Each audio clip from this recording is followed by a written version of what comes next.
Now this is the challenge.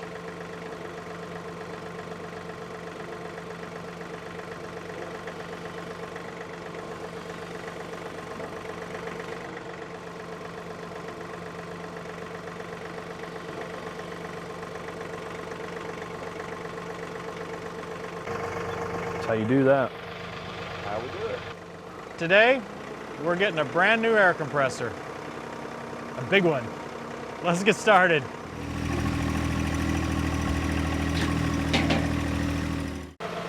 Tim, we'll just set it down for now, and then we'll get it on, bolted off the pallet. Okay. Get it wiped down.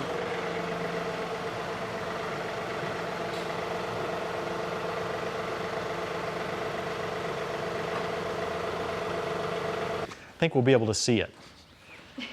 Yeah. So I assume we'll leave it sort of on the pallet for the lift? A lot of times we'll put those forks in narrow. We'll go right in here. Ooh. Because we can do it one of two ways. I don't know if I've got that much height in my tractor. I might. Let me see how much height I got. I don't think that's enough. Oh man. 98 inches. By like 2 or 3 inches.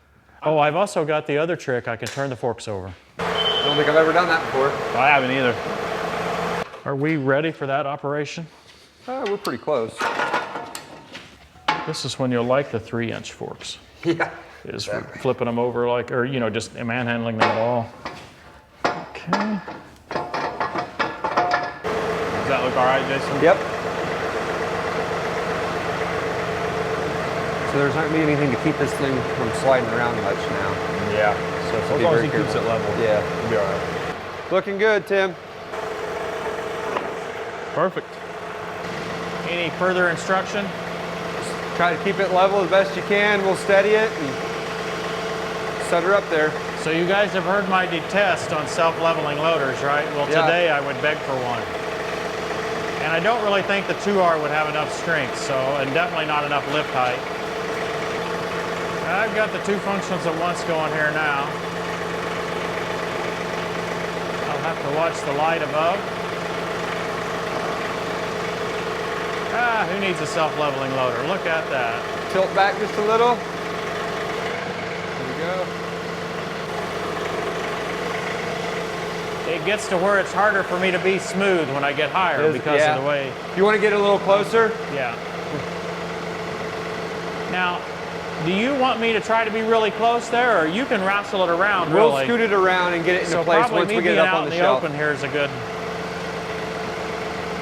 Okay, if I'm beyond that light, then I don't have to worry about it. Yeah, you're clear now. You're good. You got about this much before you get to the rack. Okay.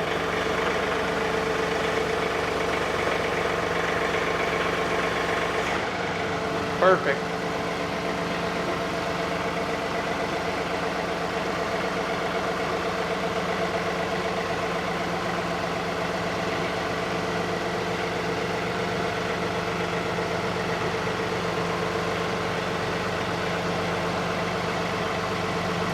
That's probably good right there if you want to set it down. Tilt the forks forward just a bit.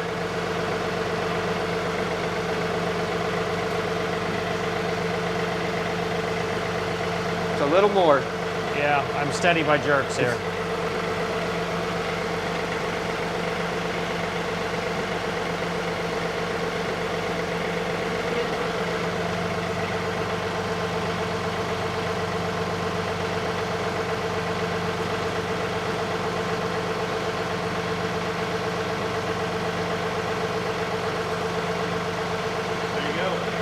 I'm out. My part of the installation is finished.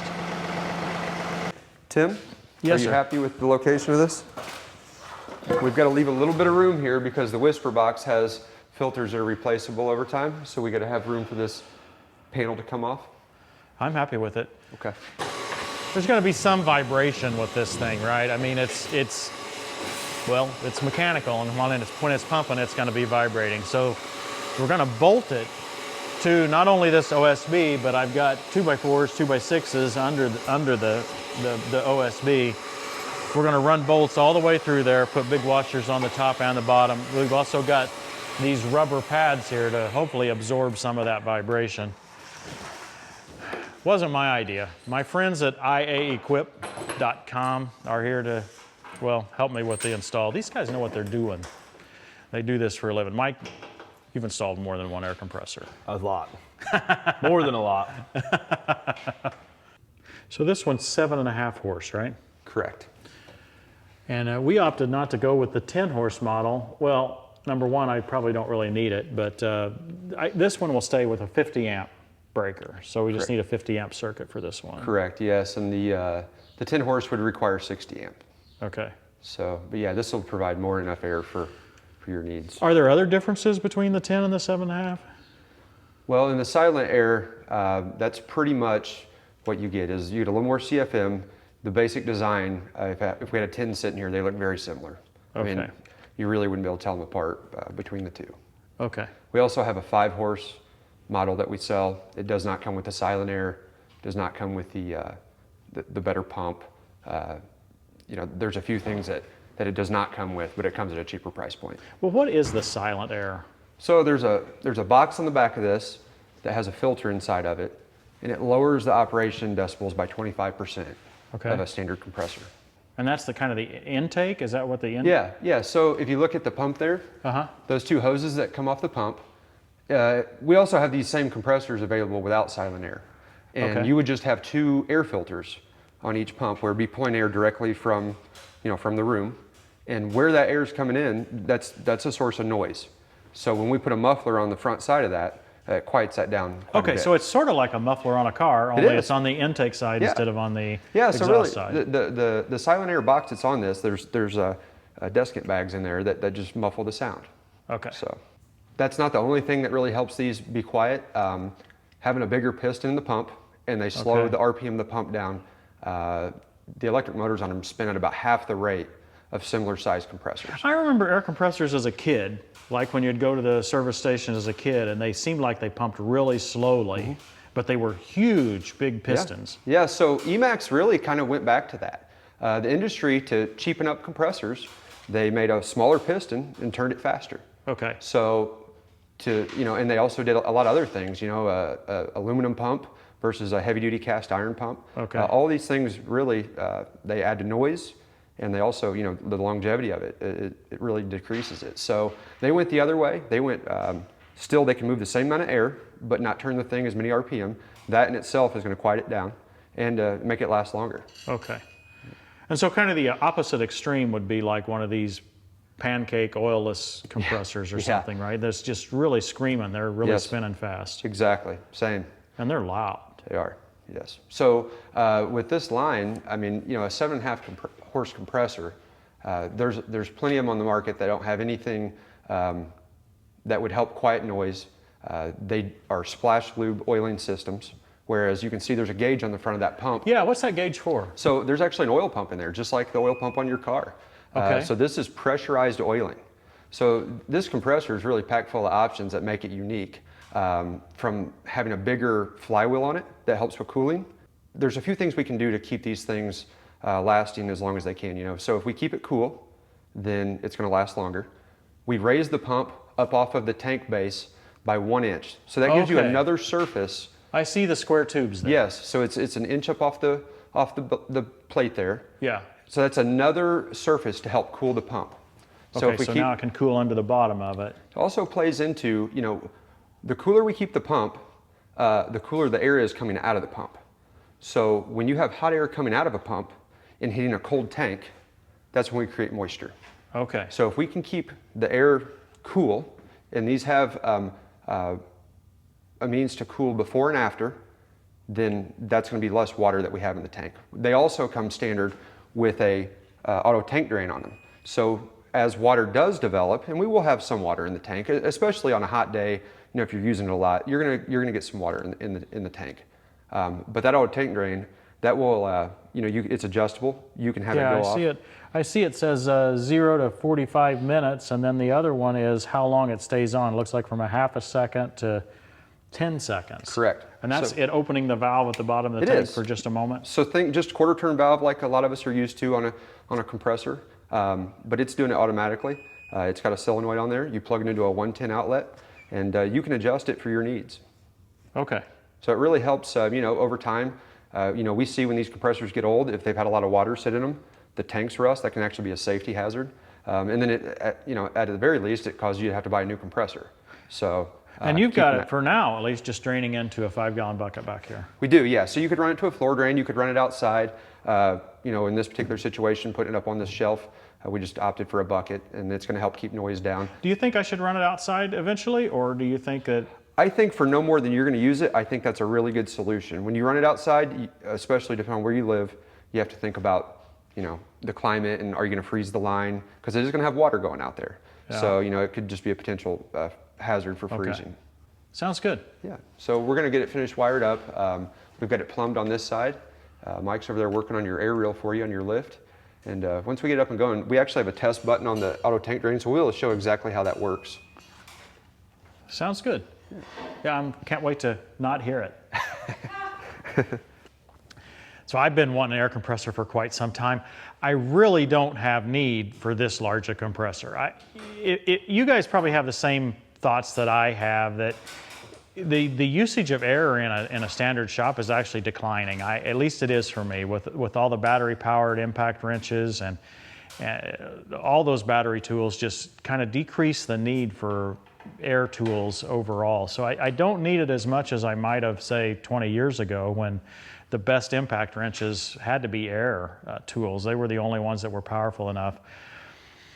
So when I talked to the folks at iEquip about what I needed, I also mentioned that I needed something quiet. I needed essentially the quietest compressor possible. And so that's why we're getting this larger compressor. It's not because I have the need for that larger compressor. It's because I have the need for something quiet.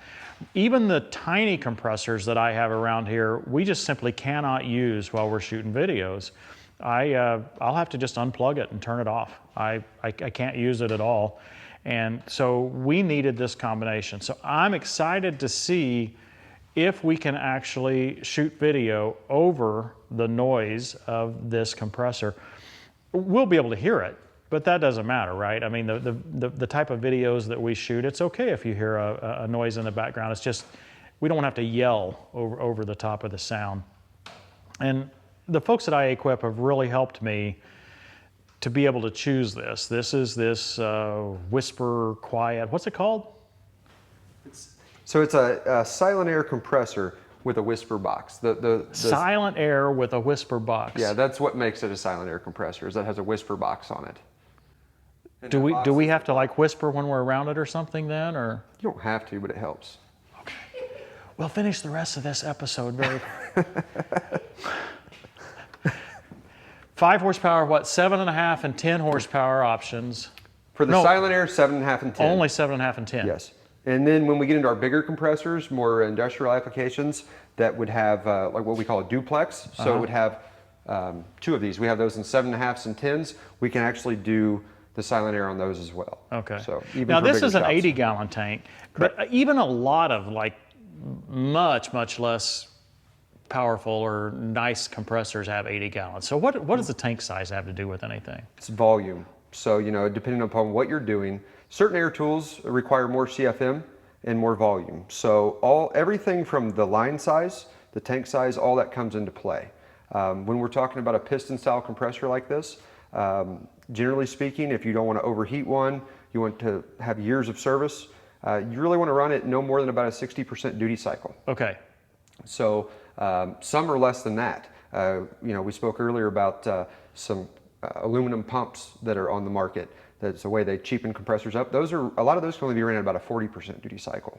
So you'd think, those of us have used DAs, grinders, it wouldn't take long to where you're running this thing at 100% duty cycle and you take a chance of damaging it because so in that case, you get a overworking. bigger pump, and then the tank allows you to reduce that duty cycle because the pump will pump it up quicker, and then you've got more stored air, so you don't Yeah. have to work the pump as often, and Okay. it'll handle those big bursts. Whether you're using a blowgun or a 1-inch impact or cutoff wheels, they use a lot of air.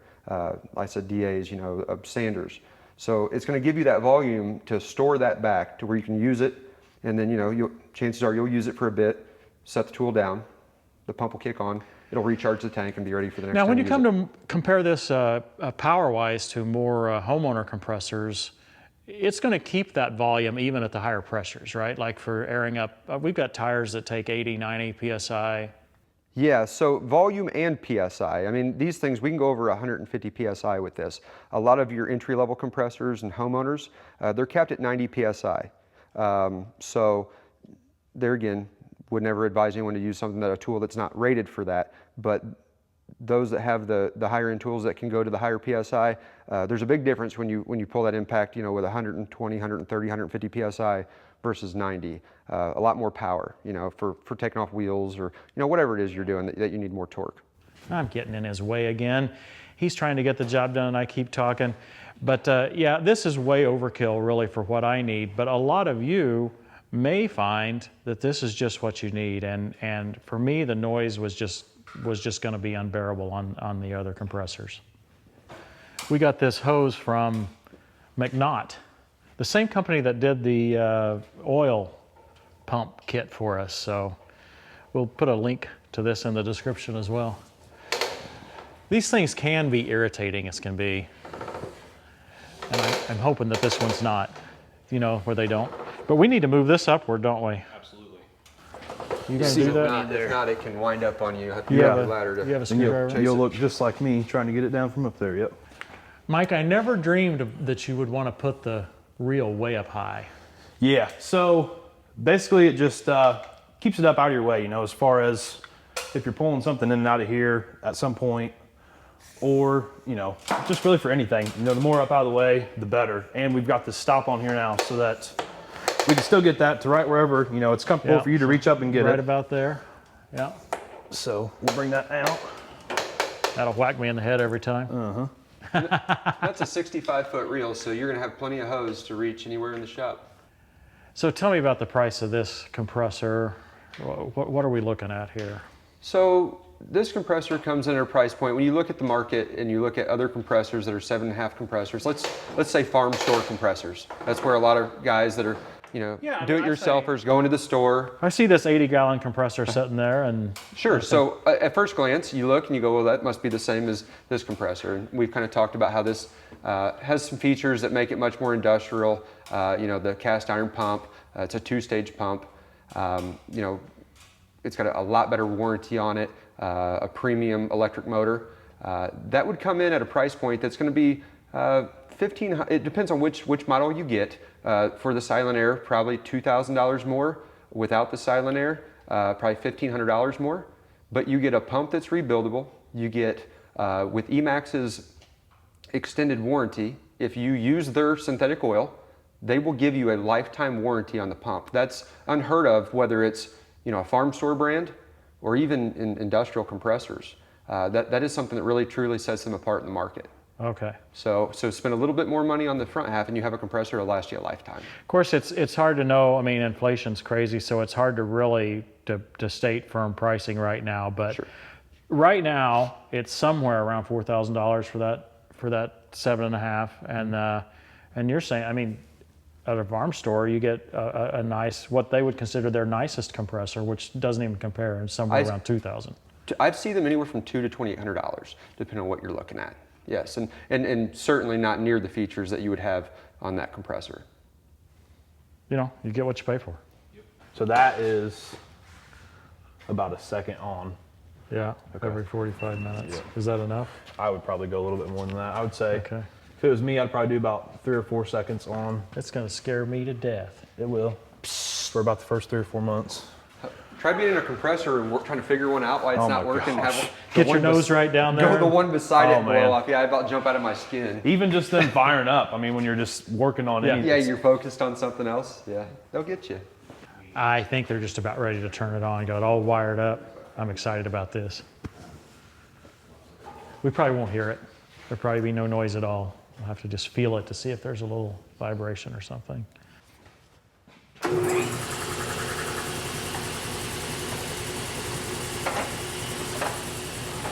That's not bad at all.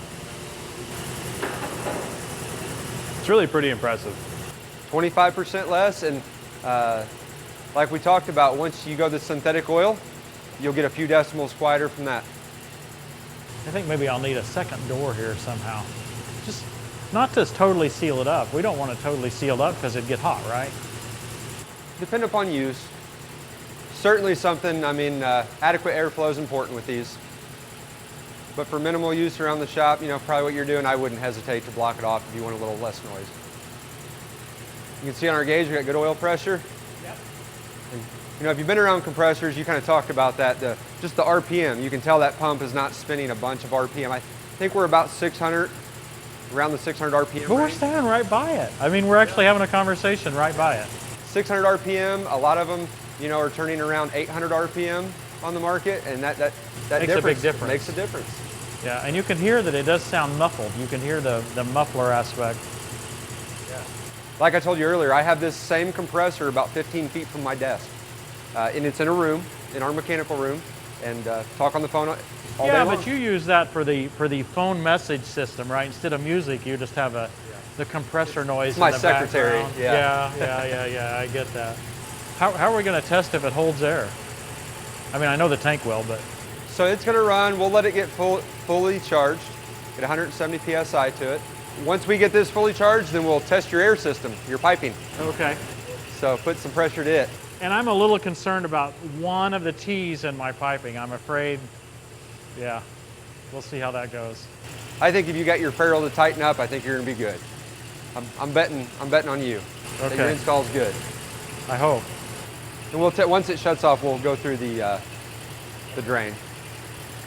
You've got a gauge from here. It's kind of hard to see. It's hard to see it. Yeah. I can. Right there above the pressure switch. I believe the mark, when that needle's straight up and down, that's about 150 PSI. So it should go a little past that. So yeah, it looks like about 170, well, 175, just like they said. Given where we have it installed, this gauge is not optimal. It would have been nice if the gauge could be tipped downward a little bit, but I don't know, most people may not install them up like this. Can you explain what I got going on here? This is the air coming in, then what do I have here? Yeah, so we have a 3/4 inch inlet line coming in. We have a shutoff valve if we ever want to isolate this part of the system down to where we could do service, replace anything, you know, say you had a fitting you need to replace, shut it off here. Of course, we want to make sure we bleed off the pressure if we ever crack the system open. But you have a regulator, so you have the source pressure coming from the compressor that's, you know, a little over 150 PSI. But as you stated earlier, you have got some tools that need to be at a lower pressure. So this regulator will allow you to turn it down. You also have a quick connect in line that if you want to have a secondary air hose right here at this workstation. Okay. And then you have an inline oiler. You know, that's something a lot of people forget is they need to oil their air tools for them to work properly and, you know, last as long as they should. So this takes care of that for you. Okay. Do I need to refill this? Yeah, over time, and it does have a sight glass here, so you can just use standard air tool oil, and over time it'll just continue to put that oil in the lines for you and keep your Okay, tools and I operating. fill it here, or where Yes. do I fill it? Yes. Yep. Actually, there is a fill right on top, and then these unscrew. So if you ever, you know, doing a little maintenance on it, you know, this is not something that you're going to be doing weekly by any means. I would say, you know, for home use, probably yearly. You can actually unscrew that, take it apart, clean it out, and then fill it with fresh oil. Okay, so this piece came with the Challenger lift. When I say came with, it was an accessory that I chose when we got the lift. And I chose it at the time because it had the electric, and you guys told me that it had air as well, so I said, okay, I'll do that. Well, here we are a couple years later and just now getting it hooked up. So with the electric, you have a GFI protection, and then you do have a place to put, you know, whether it's extension cords or your extra air reel. Typically this would be used for air reel then, wouldn't it? Sure, really, Okay. and really whatever you want to use it for. So, and you have an additional holder on the side, on each side. You know, I don't think we've had any leaks. At least we haven't heard the compressor come on. Of course, it's going to take it a while. I can get that 5x5 guarantee you'll be out of here by the time the pump kicks back on. So typically on your airlines, when you put that first jolt of compressed air to them, because we had that thing fully charged, so we hit it with everything it had. If you were going to have a leak, we'd hear something let go right then. Okay. So I'm pretty confident that you're going to be okay. So I like hearing that. Hey, check them out, IA Equip, Instagram, Facebook. TikTok. Yes. Yeah. We're everywhere. So we service Indiana, Kentucky, Ohio. for local service installation. Of course, we sell nationwide on the net. And I wanted you to meet these guys. This is where we got the turf rail. It's where we got the lift. We've been working with these guys on several items. In fact, the used oil container we showed just in a recent episode when we were changing the oil in the 1025R. I really appreciate it. Jason, thanks for Tim. coming out. Appreciate it. Mike, Pleasure to meet you. Thank you for coming out. I hope you guys enjoyed this. Thanks for watching, everybody. We'll see you next time on Tractor Time with Tim. For the Lord himself will come down from heaven with a loud command, with the voice of the archangel, and with the trumpet call of God. And the dead in Christ will rise first. After that, we who are still alive and are left will be caught up together with them in the clouds to meet the Lord in the air. And so we will be with the Lord forever. Anything else we need to do then? Have fun with it. Use it. This is exciting. Compressed air is a beautiful thing. There we go. Oh, yeah. Yeah. The pressure for you.